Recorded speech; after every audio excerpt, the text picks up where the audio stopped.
নমস্কার বন্ধুরা, আমি আজ রান্না করব বাড়ির পুকুরের মাছ আর বাড়ির সবজি আর হলো তরমুজের খোসা। তো আমরা তো তরমুজ খেয়ে তরমুজের খোসা ফেলে দিই। তো সেই খোসা ফেলে না দিয়ে কীভাবে খোসা দিয়ে আর বাড়ির কারকল দিয়ে আর পুকুরের মাছ দিয়ে কীভাবে মাছের ঝোল করা যায় সেই ভিডিওটা আমি এখন করছি। তো আমার ভিডিওটা স্কিপ না করে পুরো ভিডিওটা দেখার অনুরোধ দিল। তো চলুন বন্ধুরা, দেরি না করে এখন আমি ভিডিওটা শুরু করা যাক। এই মাছগুলি ভাজার জন্য সবার প্রথমে আমি ওভেনে একটি প্যান বসিয়ে নিয়েছি। ওভেনটাকে অন করে দিচ্ছি।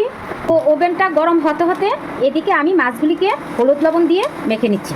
কালার জন্য হলুদ গুঁড়ো দিয়ে দিয়েছি, স্বাদ মতো নুন দিয়ে দিচ্ছি। এখন মাছগুলিকে ভালো করে মেখে নিচ্ছি। তো মাছগুলি মাখা কমপ্লিট হয়ে গেছে আর এদিকে ওভেনটা গরম হয়ে গেছে। এখন ওভেনে পরিমাণ মতো তেল দিয়ে দিচ্ছি মাছগুলি ভাজার জন্য। তো তেলটা গরম হয়ে গেছে, এক এক করে মাছগুলি দিয়ে দিচ্ছি। তো দেখুন মাছগুলি এক পিঠ হয়ে গেছে, আমি এক পিঠ উল্টিয়ে নিচ্ছি।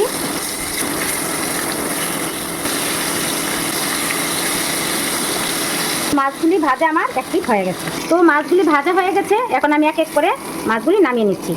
তো পুকুরে মাছ এখন ধরে আনলো, তো বেশি ভাজতে হবে না।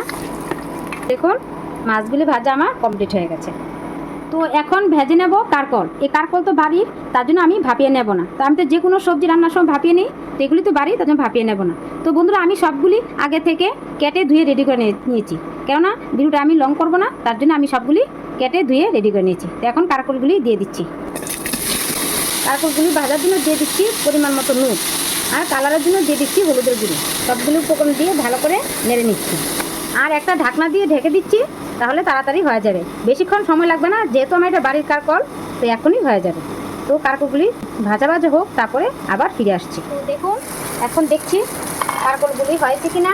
তো আমার বেশি সময় লাগেনি, কারকলগুলি কিন্তু ভাজা হয়ে গেছে। এখন এই কারকলগুলি একটি পাত্রে নামিয়ে নেব। তো কারকল ভাজা হয়ে গেছে, তো এখন দিয়ে দিচ্ছি তরমুজের খোসা।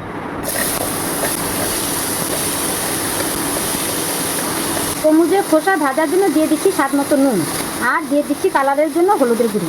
দিয়ে কিছুক্ষণ নেড়ে চেড়ে নেব।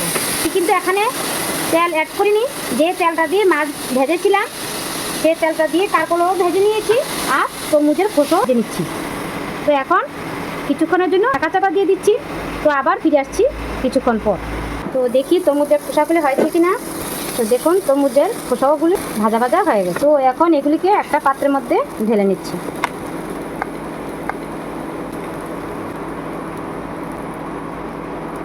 সবগুলি ভাজা ভাজা হয়ে গেল, তরমুজও ভাজা হয়ে গেল, কারকলও ভাজা হয়ে গেল, মাছও ভাজা হয়ে গেল। এখন মাছটাকে ফোড়ন দিয়ে দেব। ফোড়নের জন্য এখানে আমি দিয়ে দিচ্ছি 4 চামচ তেল, আর এখন দিয়ে দিচ্ছি 2টো শুকনো লঙ্কা, আর দিয়ে দিচ্ছি মেথি, দিয়ে হালকা নেড়ে চেড়ে, আর এখন দিয়ে দিচ্ছি মাঝারি সাইজের একটি পেঁয়াজ কুচিয়ে দিয়েছি। মেথিটা ফোড়নে দিয়ে দিচ্ছি, মেথির সুন্দর একটা স্মেল আছে। এখন পেঁয়াজগুলো এভাবে নাড়তে থাকবো যতক্ষণ না পর্যন্ত ভাজা হচ্ছে। পেঁয়াজ তো ভাজা ভাজা হয়ে গেছে, এখন দিয়ে দিচ্ছি কাঁচা লঙ্কা, আর দিয়ে দিচ্ছি জিরে গুঁড়ো, দিচ্ছি ধনের গুঁড়ো, দিয়ে দিচ্ছি আদা বাটা, দিয়ে দিচ্ছি কালারের জন্য হলুদের গুঁড়ো। এখানে উষ্ণ গরম জল দিয়ে দিচ্ছি মশলা ভাজার জন্য, আর এখানে দিয়ে দিচ্ছি কালারের জন্য কাশ্মীরি লঙ্কা গুঁড়ো। এটা কিন্তু অপশনাল, আমি এটা এখানে ইউজ করেছি কালারের জন্য। তো মশলা তো ভাজা ভাজা হয়ে গেছে, এখন দিয়ে দিচ্ছি ভেজে রাখা কারকল আর তরমুজের খোসা।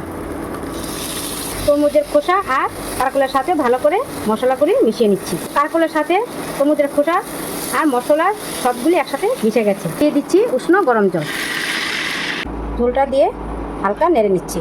ঝোলটা তো সেদ্ধ হয়ে গেছে, মাছগুলি এখন দিয়ে দিচ্ছি। তো মাছগুলি দিয়ে এভাবে নেড়ে চেড়ে মিনিট খানেকের জন্য জাল করে নেব, তাহলে মাছের ভেতরে মশলা ঝোল সবগুলি ঢুকবে। মাছ দিয়ে আমি 1 মিনিটের মতো জাল করে নিয়েছি, তাহলে মাছের ভেতরে সব কিছু মশলা ঝোল সব কিছু ঢুকে যাবে। তো সব কিছু মশলা ঝোল সব কিছু ঢুকে গেছে, তো ঝোলটা আমার হয়ে গেছে। এখন এটাকে আমি নামিয়ে নিচ্ছি। মাছের ঝোল রান্না করা কমপ্লিট হয়ে গেল। তো আমার সেই বাড়ির পুকুরের মাছ আর বাড়ির সবজি আর তরমুজের খোসা দিয়ে মাছের ঝোলটা রান্না করলাম, সেই ভিডিওটা ইউনিক হয়েছে কিনা তা কিন্তু অবশ্যই কমেন্টের মাধ্যমে জানাবেন। জানালে আমি কিন্তু খুব খুশি হব। আর হ্যাঁ, যারা আমার চ্যানেলটাকে সাবস্ক্রাইব করেননি তারা সাবস্ক্রাইব করে দেবেন। আপনারা সবাই ভালো থাকবেন, সুস্থ থাকবেন। আবার দেখা হচ্ছে নেক্সট ভিডিওতে। ততক্ষণের জন্য বাই।